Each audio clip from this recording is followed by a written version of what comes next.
جی next ہمارا role جو ہے وہ یہ ہے کہ دو ہم معنی الفاظ ایک جملے میں نہیں لائے جا سکتے۔ ہم معنی سے مراد یہ ہے کہ آپ نے ایک ہی جملے میں ایک ہی ٹیکسچر میں ایک ہی لفظ کو مختلف طریقے سے ادا کر دیا۔ اب جیسے ہماری مثالوں میں دیکھیں کہ مہینہ بھی ماہ کا مطلب ہے اور ماہ کا مطلب مہینہ ہے، تو آپ نے ماہ رمضان بھی کہہ دیا اور پھر آگے مہینہ بھی کہہ دیا۔ تو یہ ہم معنی الفاظ کا دو دفعہ استعمال ایک جملے میں غلط ہے۔ ایک ہی دفعہ ایک جو ہے نا ہم معنی الفاظ کو ایک ہی دفعہ استعمال کریں، جیسے رمضان کا مہینہ بڑا بابرکت ہوتا ہے۔ اب آپ نے ماہ رمضان کاٹ دیا، اگر ماہ رکھنا ہے آپ نے تو مہینہ کاٹ دیں، جیسے ماہ رمضان بڑا بابرکت ہوتا ہے۔ تو اس طرح کے ڈبل جو ہمارے ہیں ان سے بھی آپ پرہیز کریں۔ جیسے آپ کہتے ہیں کہ آب زمزم کا پانی پی لیا ہے، آب کا مطلب بھی پانی ہے اور پانی بھی پانی ہے، تو یہ بھی ڈبل میننگ والا ہے اور ایک ہی جملے میں اس کا استعمال صحیح نہیں ہے۔ کوہ ہمالیہ کا پہاڑ، اب دیکھیں پہاڑ اور کوہ، پہاڑ ہندی ہے اور کوہ جو ہے فارسی ہے، لیکن معنی ایک ہے، تو یہ ہمیں خیال کرنا چاہیے۔ اسی طرح سنگ مرمر کا پتھر، اب سنگ بھی پتھر کو فارسی میں کہتے ہیں اور پتھر ہندی ہے، تو لیکن معنی ایک ہے۔ ان دونوں معنوں میں سے ایک کو استعمال کریں، یا تو سنگ مرمر کہیں یا مرمر کا پتھر کہیں۔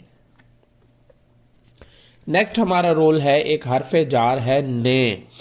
یہ جو حرف جار ہوتے ہیں ان میں نے، سے، کو، پر، تک، کے، یہ سارے ہیں۔ ابھی ہم اور بھی آگے کچھ ڈسکس کریں گے، لیکن یہاں ہم نے کا استعمال دیکھ رہے ہیں۔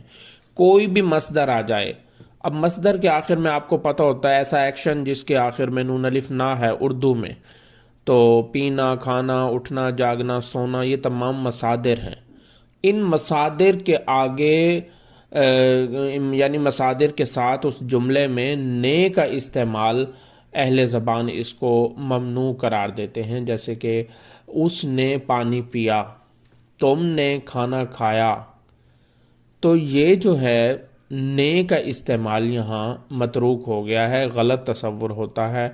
آپ وہ جو فاعل ہے جو پانی پی رہا ہے، جو کھانا کھا رہا ہے، اس کو بڑی یہ کے ساتھ یعنی یائے مجہول کے ساتھ آپ لکھیں، جیسے اس نے کو آپ اسے کر دیں، تم نے کو تمہیں کر دیں۔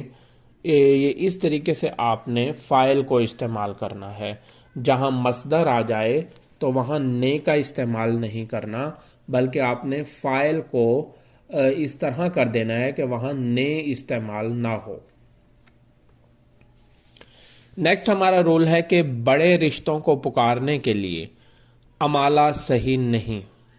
اب بڑے رشتے کیا ہیں؟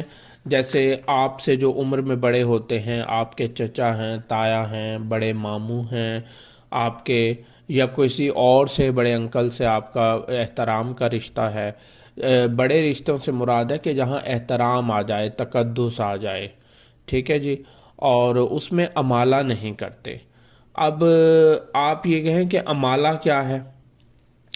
امالہ دیکھیں، کسی بھی الف اور ہے کے کسی لفظ کے آخر میں جہاں الف آ رہا ہے یا ہے آ رہا ہے، آپ اسے یائے مجہول یعنی بڑی یہ کے ساتھ چینج کر دیتے ہیں، تو اس تبدیلی کو ہم امالہ کہتے ہیں، اور اس کی وجہ سے آواز میں بھی تبدیلی آ جاتی ہے۔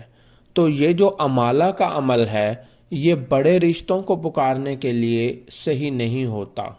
جیسا ہم کسی کو پکارتے ہیں ماما ادھر آنا، تو ہم اس ماما کو اگر الف کو یہ سے بدل دیں مامے ادھر آنا، تو یہ غیر مہذب گفتگو ہوگی۔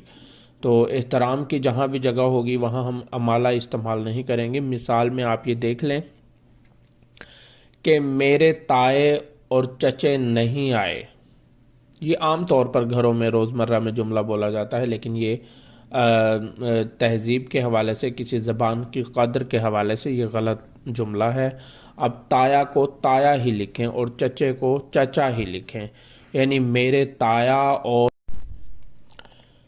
اسی طرح ہم نیکسٹ ہمارا جو اصول ہوگا کہ جمع مونس فعل کے ساتھ ہمیشہ چھوٹی یہ لگائیں۔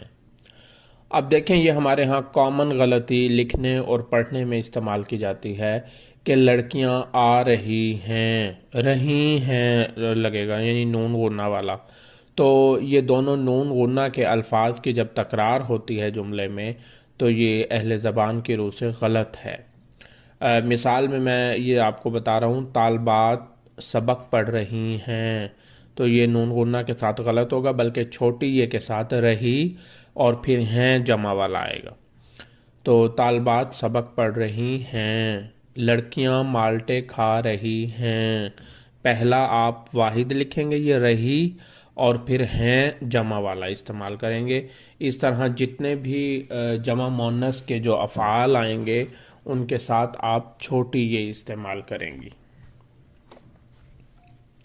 نیکسٹ ہمارا جو قاعدہ ہے وہ ہے عربی الفاظ کی جمع الجمع بنانا جائز نہیں۔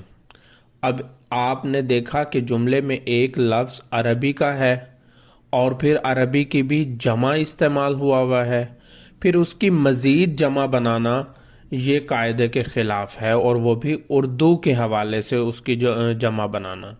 آپ اگر دیکھیں تو پنڈت دتاتریہ کیفی کی کتاب منشورات میں بھی اس حوالے سے ڈسکس کیا گیا ہے کہ جب ایک صندوق عربی کا لفظ ہے اور اس کی جمع بھی عربی میں موجود ہے صنادیق، تو ہم اس کو عربی میں جب اس کی اردو میں جمع الجمع بناتے ہیں تو ہم صندوقوں کر لیتے ہیں۔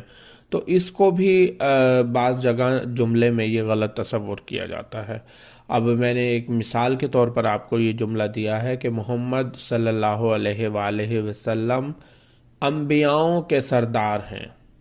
اب حالانکہ انبیاء بھی خود جمع ہے، عربی کی جمع انبیاء ہے، اور انبیاؤں یہ اردو میں اس کی جمع الجمع بنا لی گئی ہے، تو یہ بھی جملے میں غلط تصور ہوتی ہے، تو اس کو بھی آپ پہچانیں گے۔ نیکسٹ رول ہمارا ہے کہ ہندی یا سنسکرت زبان کے الفاظ کے درمیان اضافت جیسے زیر لگانا، جیسے ہم کہتے ہیں شام زندگی، تو میم کے نیچے جب زیر لگا کر دونوں الفاظ کو جوڑ دیا جاتا ہے تو وہ اضافت کہلاتی ہے۔ اور اگر دو الفاظ کو جوڑا جاتا ہے کا کی کے کو کے ساتھ تو بھی اضافت کہلاتی ہے۔ اور عطف کی واو لگانا، یعنی شام و صبح، صبح و شام، تو صبح اور شام کے درمیان جو واو ہے وہ عطف کی واو کہلاتی ہے۔ دو الفاظ کو یا دو اسموں کو آپس میں جوڑنے والی جو واو ہے اس کو عطف کی واو کہتے ہیں، عطفی۔ اور اس کی مثالیں میں نے آپ کو دی ہیں اضافت کی بھی، اور اضافت کی یہاں پر میں نے مثالیں آپ کو دی ہیں، اور عطف کی بھی میں آپ کو مثالیں دے دوں گا، جیسے پانی زمزم۔ اب یہ بالکل غلط ہوگا، یہ تو ہمارے ویسے روزمرہ میں استعمال ہوتا ہے۔ پانی ہندی ہے اور زمزم عربی ہے، تو عربی کا ہندی کے ساتھ اضافت نہیں لگتی، تو یہ بنے گا آب زمزم، یہ ٹھیک ہوگا۔ اسی طرح کوہ بنجر ویران کو کہتے ہیں، اور کوہ بنجر ہندی ہے اور کوہ فارسی ہے، تو ہم نے پڑھا کہ بھئی ہندی کے ساتھ فارسی اور عربی کی اضافت نہیں بنتی، تو اس لیے ہم نے اسے کوہ ویراں کیا، تو ویراں بھی فارسی ہے اور کوہ بھی فارسی ہے، یہ اضافت ٹھیک رہے گی۔ اسی طرح ہم عطف کی واو کو دیکھ لیتے ہیں۔ صبح و شام دونوں فارسی کے الفاظ ہیں اور دونوں میں یہ عطف کی واو لگ جائے گی، ٹھیک ہے جی۔ پیر و منگل دونوں ہندی کے الفاظ ہیں، ان میں عطف کی واو نہیں لگے گی۔ اگر یہ پیر و منگل یا سوموار و منگل ہم کہیں گے تو یہ غلط ہوگی۔